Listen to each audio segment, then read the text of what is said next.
Here's an experiment for you. Take passionate experts in human resource technology. Invite cross-industry experts from inside and outside HR. Mix in what's happening in people analytics today. Give them the technology to connect. Hit record. Pour their discussions into a beaker. Mix thoroughly.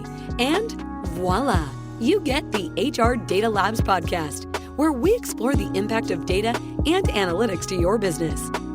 We may get passionate and even irreverent, but count on each episode challenging and enhancing your understanding of the way people data can be used to solve real-world problems.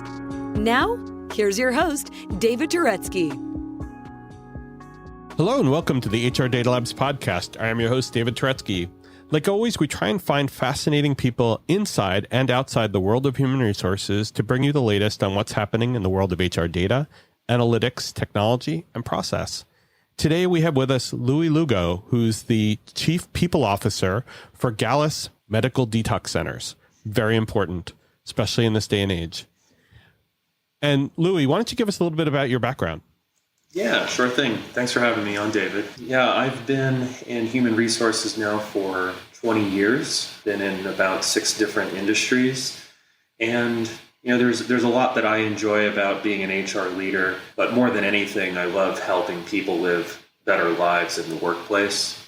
And, there's really a lot of kind of left brain, right brain fulfillment in the connection of people versus, the items of being a strategic partner to the C-suite and board of directors, as you can imagine. So I love what I do, and I love serving our people and my organization. Awesome. So one fun thing that you may not know about Louie is... One fun thing that most don't know about me is that I won 2 top 5 medals in a bodybuilding competition about 2 years ago in NPC men's physique in November of 2020. That's awesome. And especially during the pandemic, right? Correct. It was a bit of a therapy project, if you will, during the pandemic. Yeah. I think a lot of people lost track or lost their way on some of their body goals during the pandemic. You did the right thing by being able to achieve something that only a few of us can do, which is do the opposite and actually get better during the pandemic. Yeah, well, I had quite a bit less to do. I think we all did. We all had much less available to us. And so the gym kind of became my therapy play, if you will. That's awesome.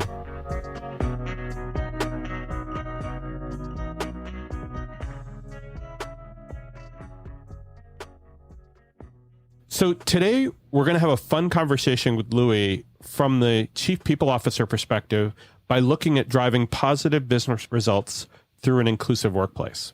Have you ever been to a webinar where the topic was great, but there wasn't enough time to ask questions or have a dialogue to learn more?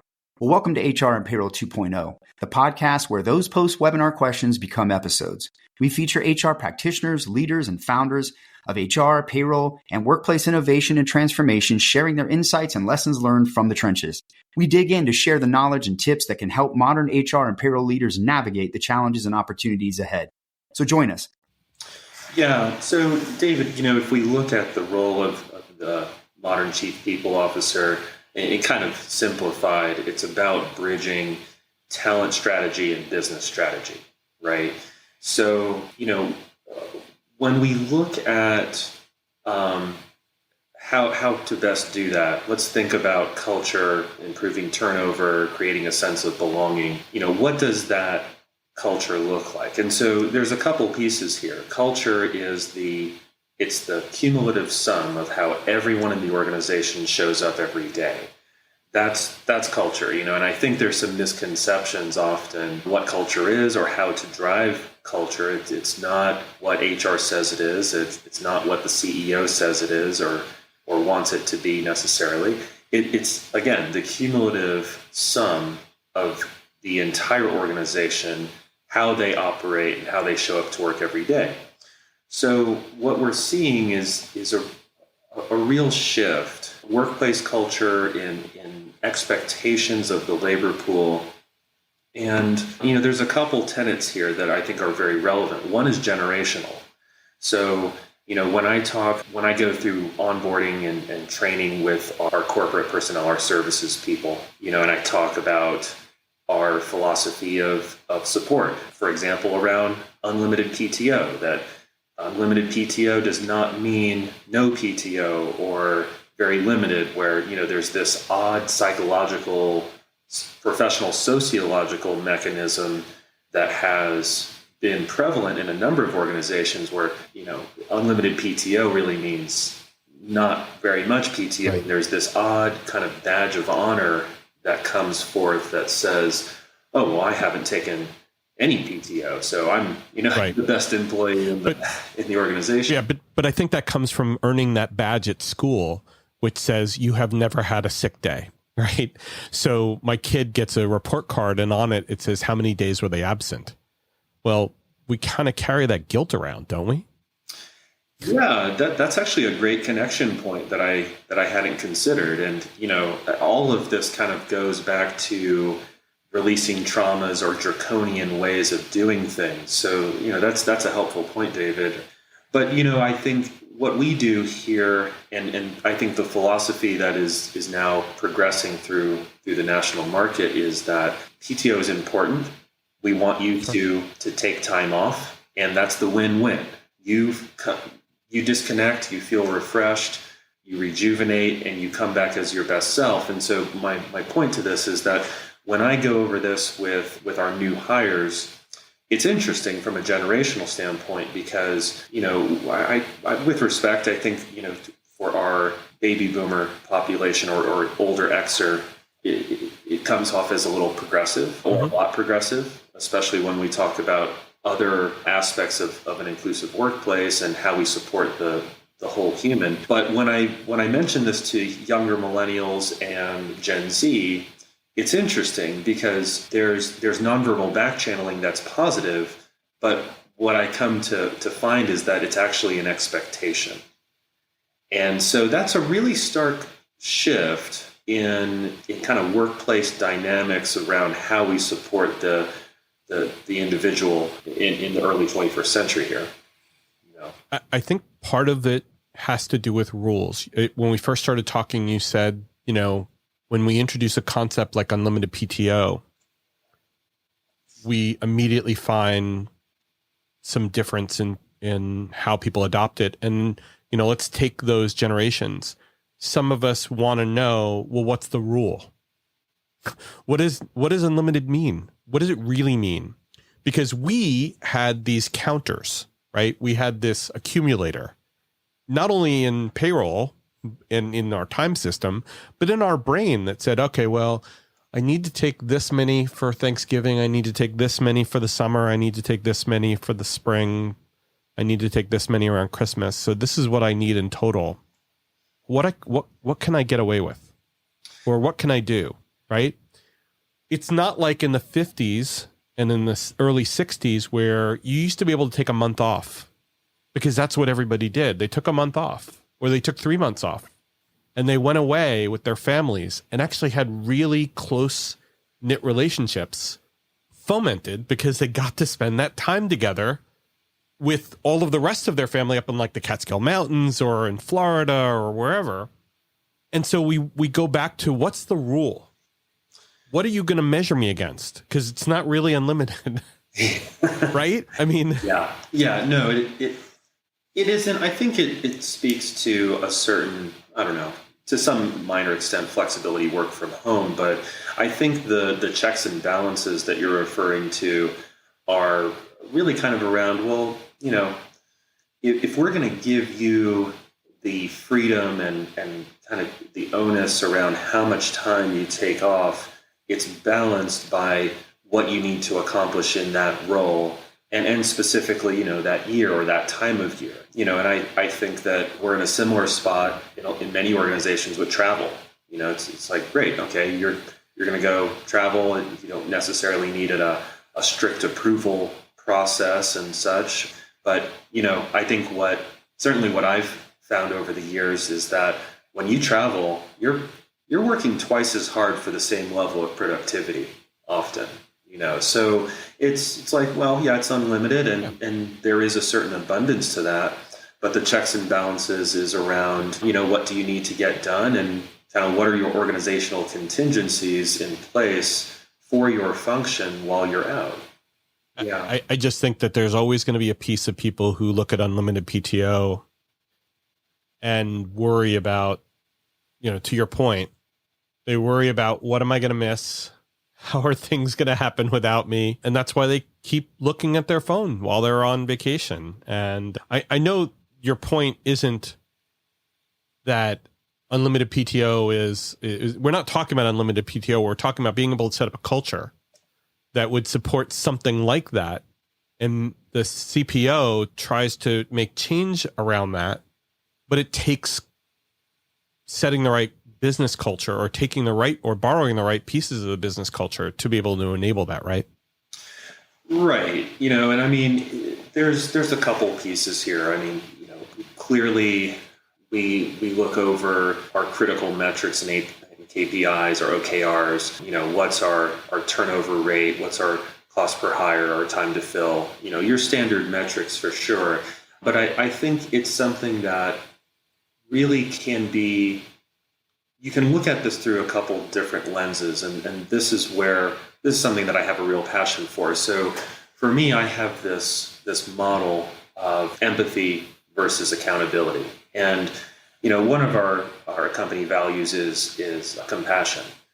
And, I think a number of organizations look at values to often be very outward facing. So customer, client, patient facing, and that's fine. I understand, kind of that service model, but it's incredibly important that those values are also inward facing. And so compassion and empathy are synonymous, or kindness. How we treat each other in the workplace is incredibly important. And, I would argue that it's underrated, even in this day and age.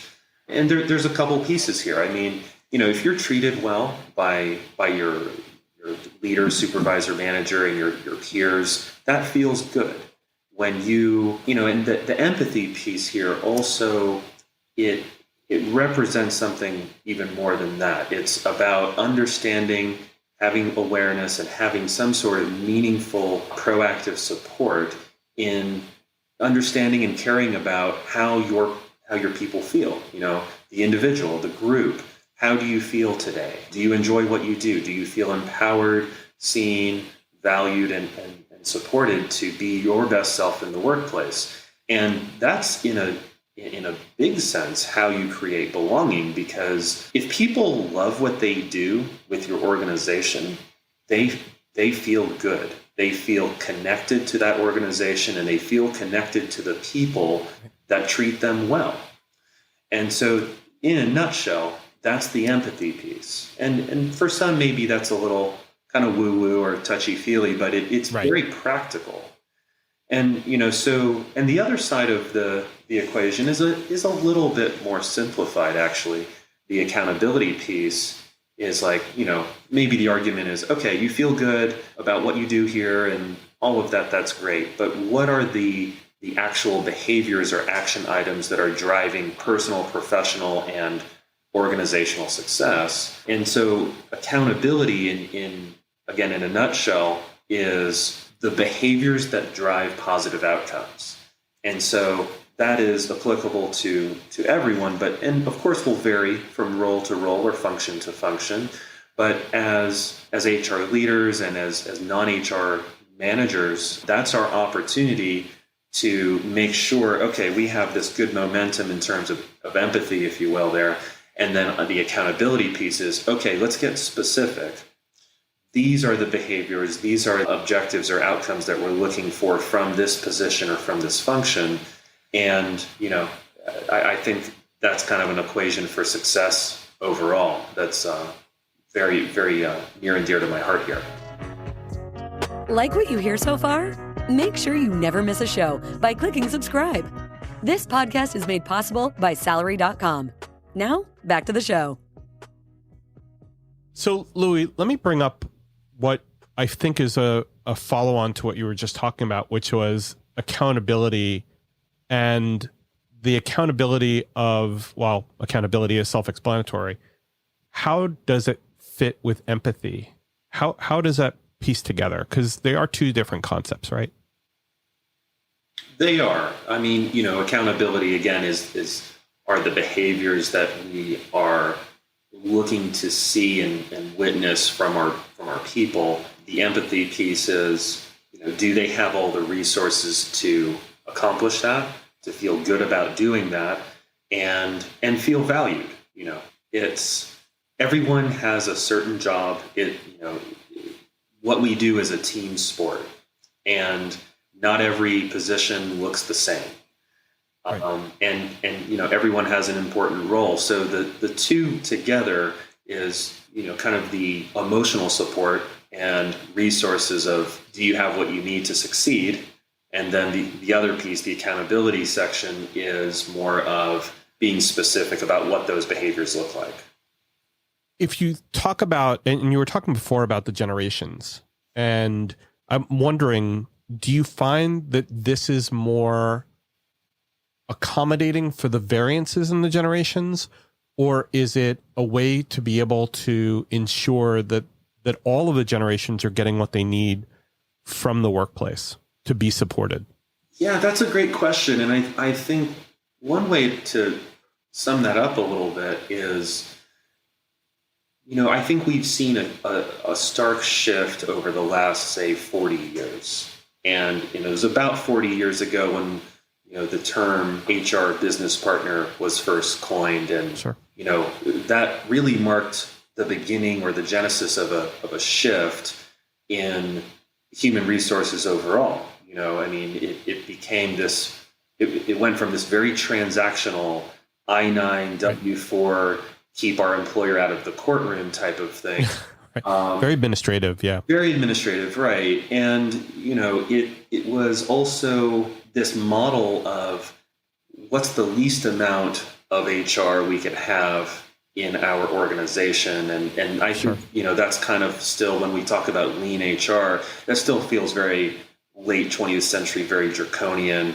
And it's interesting because, what we have now shifted to is this other model, or at least we are shifting to, should I say, where it's more akin to provider to patient ratios or student teacher ratios. I mean, right. the more skilled, experienced, aligned people ops professionals that you have supporting and developing your organization, the more you're going to see from that department and ideally the maturity of your organization. So, but to your point more specifically, one of the big shifts that we're seeing is this kind of organizational leadership narrative that says, what can we get from our employees? What can we get from them? Well, that's interesting. And that is kind of how it's felt in that part of the timeline. And that is, in a big sense, why, HR has a bad rap. And that's very much shifted with the younger generations. I think COVID certainly played some meaningful part in that as well, in accelerating workplace trends. And so now the shift is, what can we do for our people? What can we do for our team?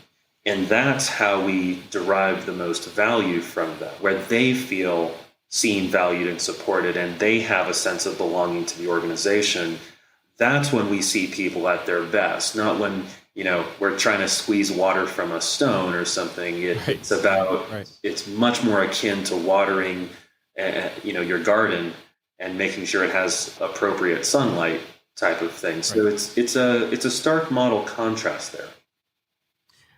But I do feel that there are differences in how HR has to support the different generations, because there's an expectation that when, I hate to use the word millennials, but Gen Z and millennials and baby boomers, they want different things from their managers. They want different things from the organization. They want different things from HR. They ask for things somewhat passively sometimes and somewhat actively.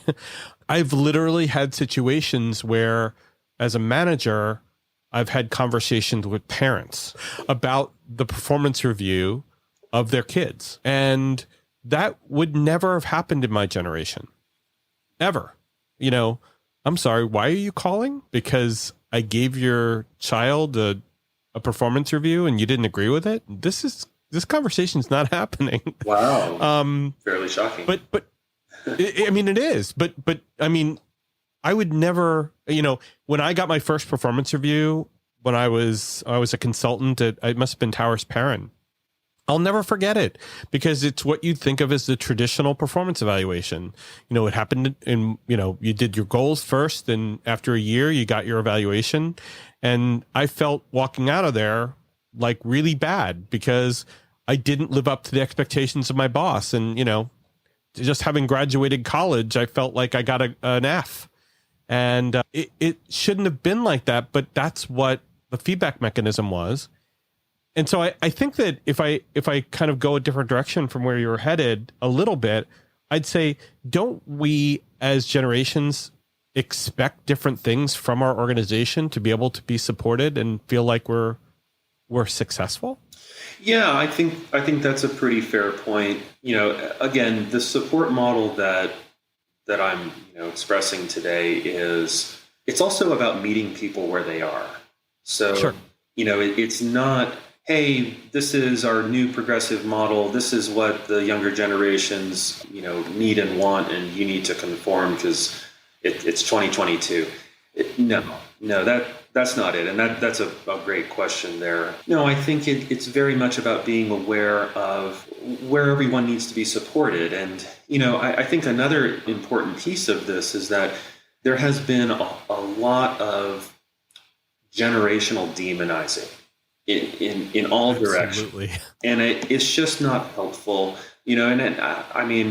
I won't date myself, but what I can notice is that through the full range of generations, let's take the younger side for the perspective's sake, and maybe some anger or what have you, with the older generations, like, why does it need to be so structured? Why do we need to do it this way that just doesn't work anymore? And maybe it never did, like all these things. And that's fine, but I think there's a piece of empathy and compassion and understanding that's very important here, is that everyone is the sum of their experiences. Sure. Right? And that's really important to understand. So it's great, if you're on the younger side of the generational spectrum and you've had great models around continuous feedback and, being open with your feelings and what have you. That's great. Awesome. But not everyone had that. We didn't have that earlier in the 20th century. So expecting someone to conform or to operate in that framework, that mindset, it's unrealistic, and it's kind of unkind. The other side of the coin, which I think is also very relevant, if you're on the older side of the generational spectrum, and it's like, well, wow, you have some pretty, looking at the younger side, wow, you have some pretty unrealistic expectations about what this can be from a whole, number of different lenses. And then, I think another common narrative with some amount of validity is, wow, your communication style is a bit abrupt and at times, maybe lack of better words, but too forward, or could be a bit more crafted or manicured. Yeah. Right. And so I think, one of the big takeaways from this that's really important is that every generation can learn from others. And when we meet people at where they are and we support them there, then it really does create a certain cultural harmony in the organization, that when, we kind of leave the ego at the door and we're allowed to, or we're invited to be our best selves and learn from others, that's where there's a real synergy that starts to take place.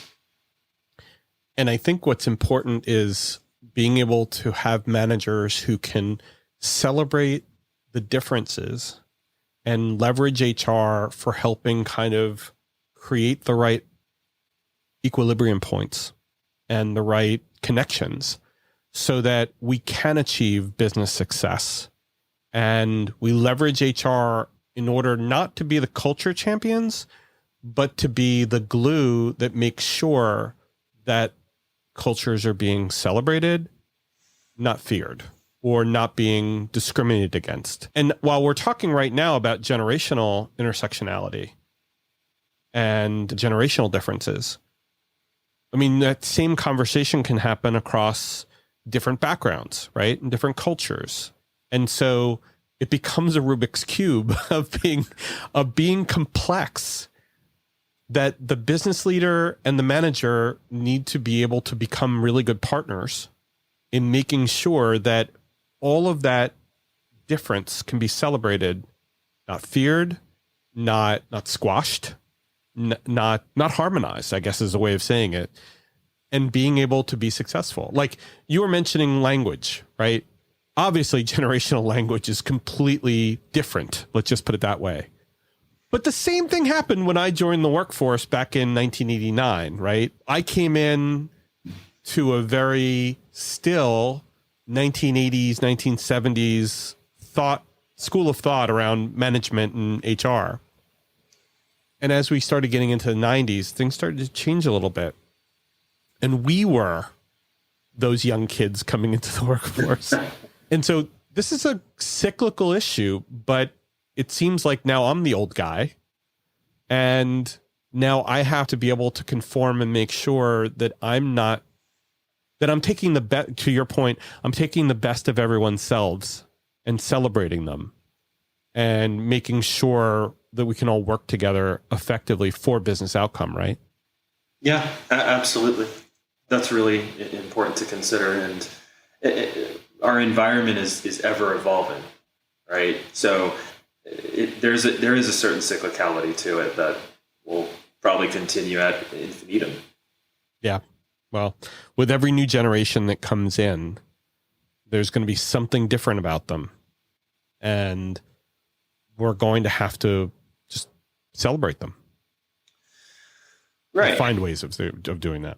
Yeah. And, you mentioned intersectionality, and I wanted to bridge that conversation as well. What's interesting about what we do at Gallus is that we're exceptional at what we do, treating substance use disorder and mental health concerns, and those are intimately coupled. Right. We're very good at what we do, and we have a very unique patient care model and staffing model, and what we do is very different. It's hard to see as we look around the healthcare landscape to identify anyone that looks like us. And so with that, some challenges and some opportunities. One of them is directly linked to intersectionality and how we promote a sense of belonging in the workplace, because we want to make sure that we attract all of the A players. And, when we look at who we need in our clinics to be most successful, we can't just have any nurse. We need to have ER nurses or ED nurses. We can't just have any tech or CNA. We need to have CNAs who are good at what they do, and they're reliable, and there's a certain amount of longevity. And clearly right there, just in the healthcare realm with the national turnover rates on the average, right there, that's market resistance and a certain tall order. But again, when we look at how we can align and attract the best talent to our clinics, we have to be fully inclusive. And I think, again, part of the shift that you were asking about earlier is from what can we get to how can we support and give. I think it's also about doing the right thing. Right. Just plain and simple. And doing the right thing has not been especially popular or consistent in the workplace. It was not too long ago that it wasn't okay to be gay or what have you. It was very much this work-life separation that was very much the expectation. And I think, at this point, we've been saying work-life balance for, 20 plus years. I think we're moving into a part of the timeline where it's more work-life integration and how, again, we support the whole person. Yeah. Absolutely. I mean, when you came to work, you didn't actually come to work. You brought your professional self to work, and you left your emotional self at home. And it was really dare I say, it was a lie. We weren't able to bring our actual real selves to work. We couldn't show emotion. We couldn't show what was happening with the rest of our lives because people would say, that's not professional. You don't do that. Well, we're working from home, for the love of God. I mean, we're a lot of us can't remove ourselves from home because we're at home. And not only that, but if we've lied about who we were and we've lied about what we are to the workplace, then we haven't brought our true self and we haven't given of everything. And that takes a lot of our performance out of the equation, doesn't it? Spot on. And that's at the core of the philosophy that feels right and is very close to my mind and heart. And, again, I mean, that's really, that's a great way to put it, David. I mean, we weren't bringing our whole selves to the workplace. And, clearly, I mean, there's a line. There's a line of professional expectations and behaviors and such, and right. that's always in play. But again, if you're able to bring your whole self to the workplace, you're going to feel better. You're going to, your productivity, your output, your contribution to the organization will be a better result. And so I put myself in that. Anything that I expect or that I invite others to do, I shine the mirror on myself. I, right. look at myself. And so a lot of people, this is kind of from a DEI and B and intersectionality lens. A lot of people see me, they just think some white HR guy. And I'm like, well, okay, there's a whole lot more there than that. I'm 100% Puerto Rican. Let's see, we mentioned the bodybuilding piece. That's a side hobby. I've been Buddhist since 2005. I'm a member of the LGBTQ community, and I'm a veteran. I served 7 years in the Army Reserve. So, and not all of them. Thank you for your service. Thank you. Yeah, not all of those pieces need to come out every day, but I think, again, for our people to be fully seen and valued is incredibly important. And the further we get into the future timeline here, the more relevant that becomes. Here's a good example of something fairly recent, happened earlier this year. It was an interview for one of our managers, and she said, me and my wife. It's like, oh, great. Okay, there's a certain subtle personal vulnerability that, exactly. 15 years ago would likely be shunned upon, or, it's like, well, we don't need to know that, right. Share that. Why would you bring that up? It's awful to do that, but the stress that puts on that person for not being able to be honest about themselves, it's just awful. Right. And so the shift that we're seeing in that regard, it's the right thing to do. You can look at it from either lens. I mean, it's the right thing to do, and that feels good. Or if you want to be completely cerebral about it, attracting the best talent because you're the most inclusive. So you have the most access to the statistical probability that you get the best talent for your organization. I mean, you could go that way. For me, I feel compelled to approach the situation on both ends simultaneously. I think about it as there's so much stress we have in our personal lives that the more stress we put on people to not be their actual selves coming to work, that they're afraid of being seen as being anything but professional, whatever that means in that context, that we lose part of them and they don't feel like they belong. And so that's why I love BRGs that wrap their arms around people and say, our company is comfortable being who we are, being what we are. So whether you're a veteran, whether you're LGBTQ+, whether you're Puerto Rican or Jewish or whatever, we love you for who you are. We're celebrating you for who you are. And if you want to feel more comfortable and you want to get together and talk about it, do that. That really does enable people to let everything out and to become and to feel like this company wants me to be who I am. And then that, and I don't have the statistics. I wish I did. to talk about how if people feel more comfortable, there is a better probability that there's better client outcomes, there's better partnership outcomes inside the organization and between organizations, and you get better scores, you get better OKRs or KPIs or whatever. I can't imagine there wouldn't be, would there? Not that I can see. I think a lot of it is about dispelling what we have long considered to be unprofessional via these sociological connotations that say something, whatever that something is not professional. And, like tattoos are another piece of that. I have over 50 hours of ink on me. I also have a bachelor's, master's, and a doctorate. I've been a SHRM senior certified professional since 2017. And I have a real passion and commitment to what I do as an HR leader. These connotations have hurt us. They have really diminished the human value and how we see each other and how we, it's all about unlocking that potential and that value for everyone to be their best selves. And every lever that we can pull on to promote that is going to help us really move the needle moving forward. And that's important.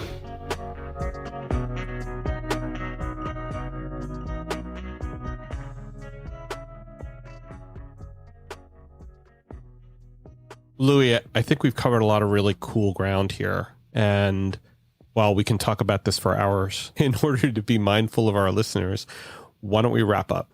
That sounds great. Thanks for having me on the show. I really appreciate it. Thank you. Is there anything else that you want to cover before we end?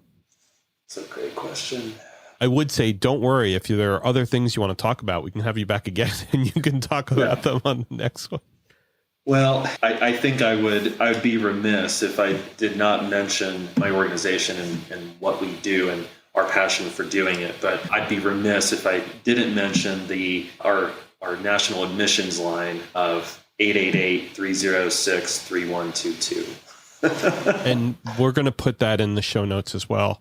And I think it bears repeating. And thank you for everything you do. Thank you for who you are and for bringing your actual self to work. And we appreciate you being on the show. Thank you, David. Honored to be here today. And thank you so much. My pleasure. And thank you for listening. Take care and stay safe. That was the HR Data Labs podcast. If you liked the episode, please subscribe. And if you know anyone that might like to hear it, please send it their way. Thank you for joining us this week and stay tuned for our next episode. Stay safe.